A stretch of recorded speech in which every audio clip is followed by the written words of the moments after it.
Hi, എല്ലാവർക്കും beauty of പെറ്റൽസിലേക്ക് സ്വാഗതം. ഇത് ഞാൻ ഷീജയാണേ.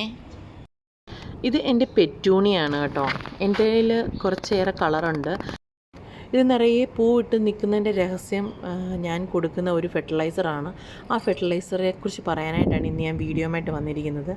ഇവിടെ ഇന്ന് ഭയങ്കര കാറ്റാണ് കേട്ടോ, അതുകൊണ്ടാണ് ഈ പൂക്കളൊക്കെ ഇങ്ങനെ ഒരുമാതിരി ഇങ്ങനെ നിൽക്കുന്നത്. നിറയെ പൂക്കളുണ്ട്. ഇത് ഞാനൊരു തൈര് ഡബ്ബയിലാണ് നട്ടിരിക്കുന്നത്. ഒരു മൂട് ചെടിയാണ് കേട്ടോ ഇത്. ഇതാണ് എൻ്റെ വേറെ രണ്ട് വെറൈറ്റികൾ. ഇതൊന്ന് റെഡാണ് കേട്ടോ. ഇതൊരു മാതിരി മജന്ത കളറാണ്. ഇത് ഞാനിങ്ങനെ പോട്ടിൽ തന്നെ വെച്ചിട്ട് നിലത്ത് വെച്ചിരിക്കുകയാണ്.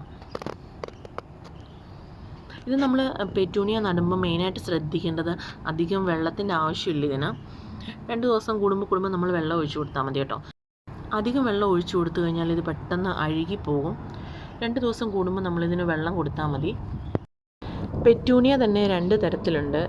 ഈ ചെറിയ പെറ്റൂണിയ ഉണ്ട്, അതധികം പടരുന്ന ടൈപ്പല്ല. പിന്നെ ഒരെണ്ണമുള്ളത് അത് പടരുന്നതാണ്. അതാണ് നമുക്ക് വെക്കേണ്ടത്. അന്നേരം നമ്മളൊരു 3-4 പ്ലാന്റ് വെച്ച് കഴിഞ്ഞാൽ നിറയെ അതുണ്ടാകും. ഇതാണ് എൻ്റെ പെറ്റൂണിയയുടെ വേറെ ഒരു വെറൈറ്റി കേട്ടോ. ഇത് നല്ലൊരു ഭംഗിയുള്ള വെറൈറ്റിയാണ്. ഇതിൽ നിറയെ പൂവുണ്ട് കേട്ടോ. ഇതും ഒരെണ്ണമാണ്. കാറ്റായതുകൊണ്ടെല്ലാം ഇങ്ങനെ ആടിയാടി നിൽക്കുന്നതുകൊണ്ട് നിങ്ങൾക്കത് ശരിക്കും കാണാൻ പറ്റാത്തത്.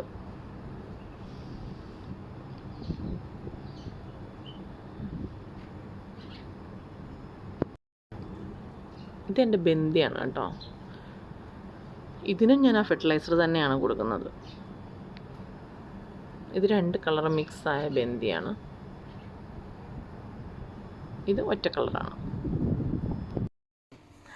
നമ്മളിവിടെ കടയിൽ നിന്ന് മേടിക്കുന്ന തേങ്ങയൊക്കെ ഇങ്ങനെയാണ് കിട്ടുന്നത് കേട്ടോ. ഇങ്ങനെ മുടിയോടുകൂടിയിട്ടാണ് വരുന്നത്. അല്ലെങ്കിൽ തേങ്ങ ഇരുന്ന് അഴുക്കായി പോകുമല്ലോ. തേങ്ങ അഴുക്കാരെ ഇരിക്കാനായിട്ട് നമ്മളിങ്ങനെ കുത്തിച്ചാരി വെച്ചാൽ മതി. അങ്ങനെ പഴമക്കാർ പറയുന്നത്. നമ്മൾ പിന്നെ അധികം തേങ്ങയൊന്നും മേടിക്കാറില്ല. വീട്ടിലാവശ്യത്തിനുള്ള 5-6 തേങ്ങ മാത്രമേ മേടിക്കാറുള്ളൂ. ഇവിടെ 2 റിയാൽ 2.5 റിയാലാണ് ഒരു തേങ്ങയ്ക്ക്. ഇത് പൊട്ടിക്കുമ്പോൾ കിട്ടുന്ന വെള്ളമൊന്നും ഞാൻ കളയാറില്ല. ആ വെള്ളം വെച്ചിട്ടാണ് ഞാൻ ആ ഫെർട്ടിലൈസർ ഉണ്ടാക്കുന്നത്. അതെങ്ങനെയാണെന്ന് നമുക്ക് നോക്കാം. ഇതിപ്പോൾ ഞാൻ പൊട്ടിച്ചെടുത്തിട്ട് വരാം കേട്ടോ. ഇതിപ്പോൾ ഞാൻ ആ തേങ്ങ പൊട്ടിച്ച വെള്ളമാണ്. ചെറിയ തേങ്ങ ആയതുകൊണ്ട് കുറച്ച് വെള്ളമേ ഉള്ളൂ. ഇത് നമ്മൾ പുളിക്കാനായിട്ടൊന്നും വെക്കേണ്ട ആവശ്യമില്ല. നമ്മളിപ്പോൾ അന്നേരം തന്നെ നമ്മൾ ഫ്രഷായിട്ട് ഒഴിക്കുകയാണ് ചെയ്യേണ്ടത്.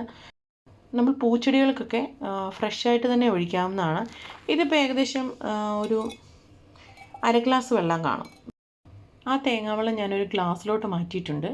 ഇതിൻ്റെ ഒരു 4 ഇരട്ടിയോടാണ് ഞാൻ ചേർക്കാൻ പോകുന്നത്. ഇത്രയും അളവ് തന്നെ 4 പ്രാവശ്യം ആ ഗ്ലാസ്സിനകത്ത് നമ്മൾ ഒഴിക്കാൻ പോവുകയാണ്. ഞാൻ പറഞ്ഞത് മനസ്സിലായി കാണുമല്ലോ. നമ്മൾ എടുത്ത ഗ്ലാസ്സിന് എത്രയും തേങ്ങാവെള്ളം ഉണ്ടോ അതിൻ്റെ 4 ഇരട്ടി വെള്ളം കൂടെ നമുക്ക് മിക്സ് ചെയ്യാം. ഇതിപ്പോൾ ഞാൻ 4 ഇരട്ടി വെള്ളം മിക്സ് ചെയ്തിട്ടുണ്ട്. ഇപ്പോൾ ആ സ്റ്റീലിൻ്റെ മഗ് നിറയെ വെള്ളമായിട്ടുണ്ട്. ഞാൻ അതിന് ചെടിക്ക് ഒഴിച്ചു കൊടുക്കാൻ പോവുകയാണ്. നമുക്കിങ്ങനെ ആഴ്ചയിൽ ഒഴിച്ചു കൊടുക്കുന്നതിന് പ്രശ്നമൊന്നുമില്ല കേട്ടോ.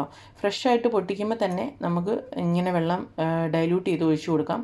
ഒരു പ്രശ്നമില്ല. ഏത് പൂച്ചെടികൾക്കും ഉപയോഗിക്കാൻ പറ്റുന്നൊരു ഫെർട്ടിലൈസറാണിത്. കണ്ടോ, ഞാൻ ഒഴിച്ചു കൊടുക്കുവാണേ.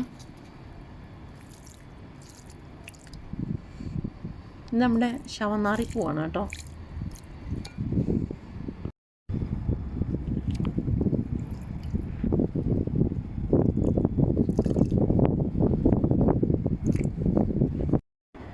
കുറച്ച് വെള്ളമേ ഉള്ളായിരുന്നു. അതുകൊണ്ട് ഞാൻ ഇനിയും തേങ്ങ അടുത്ത പ്രാവശ്യം പൊട്ടിക്കുന്ന സമയത്ത് ബാക്കി ചെടികൾക്കൊക്കെ ഒഴിച്ചു കൊടുക്കും. ഓരോ ദിവസം പൊട്ടിക്കുന്ന സമയത്ത് ഞാൻ ഒഴിച്ചു കൊടുക്കാൻ പറ്റുന്നവർക്ക് ചെടികൾക്കൊക്കെ മിക്സ് ചെയ്ത് ഒഴിച്ചു കൊടുക്കാറുണ്ട്. ഇതെൻ്റെ പുതിയ ചെടിയാണ് കേട്ടോ. ബ്ലൂബെല്ലാണിത്. ഇതിൻ്റെ എങ്ങനെയാണെന്നുള്ള കാര്യങ്ങൾ ഞാൻ അടുത്തൊരു വീഡിയോയിലിടാം. ഇന്നത്തെ എൻ്റെ ഈ ചെറിയ വീഡിയോ എല്ലാവർക്കും ഇഷ്ടപ്പെട്ടെന്ന് വിചാരിക്കുന്നു. ലൈക്ക് ചെയ്യാനും കമൻറ്റ് ചെയ്യാനും മറക്കല്ലേ. അതുപോലെ തന്നെ സബ്സ്ക്രൈബ് ചെയ്യാതെ കാണാൻ നമ്മുടെ കൂട്ടുകാരൊക്കെ ഒന്ന് സബ്സ്ക്രൈബ് ചെയ്യണം. എന്നെ ഒന്ന് സപ്പോർട്ട് ചെയ്യണം. ഇനി അടുത്തൊരു വീഡിയോയുമായിട്ട് നമുക്ക് വീണ്ടും കാണാം. താങ്ക്